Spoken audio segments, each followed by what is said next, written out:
So here we have question 2.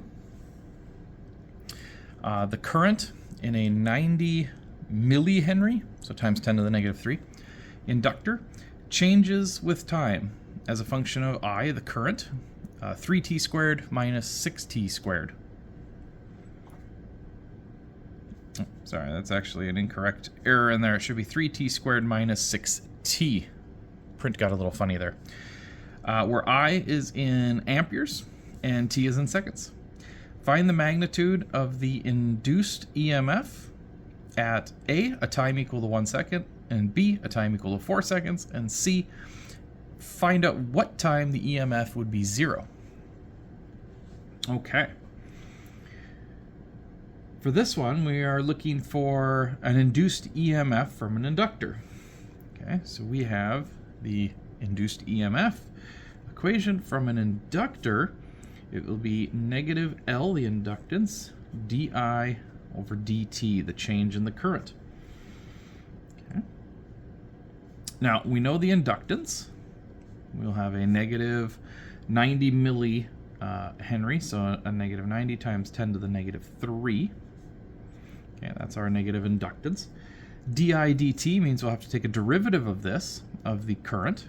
So the I equals 3t squared. The 3t squared becomes 6t. And minus 6t, the t drops, and we end up with just a 6. Okay. So now we have the inductance voltage as a function of time. For part A, when we plug in 1 second, we get 6 minus 6, which is 0, so it kills the entire thing to 0 volts, 0 induced voltage. Part B, at t equal to 4 seconds, we'll need to plug 4 in there.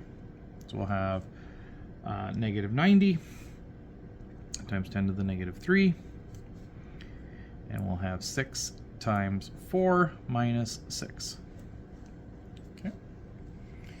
So that'll give us a 24. Minus 6, that gives us an 18.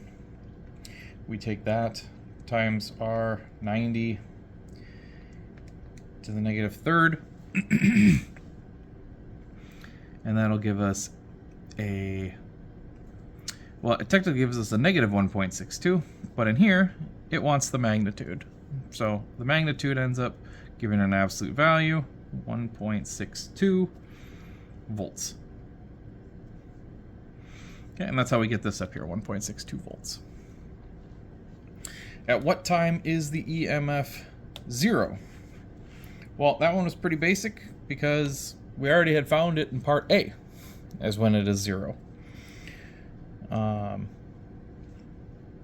Okay, so it's recognizing if it was any other case, we would simply plug in 0 here for the EMF. 0 would be equal to negative 90 times 10 to the negative 3. Okay.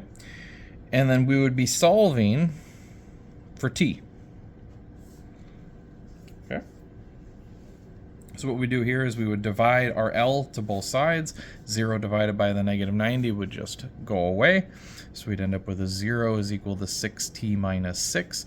We would add 6 to the other side and get 6 over 6t. We would divide 6 by 6 on both sides, and we would get t is equal to 1. Okay, so this is how you would find it. If it wasn't already given in part A, you get t is equal to 1 second for part C.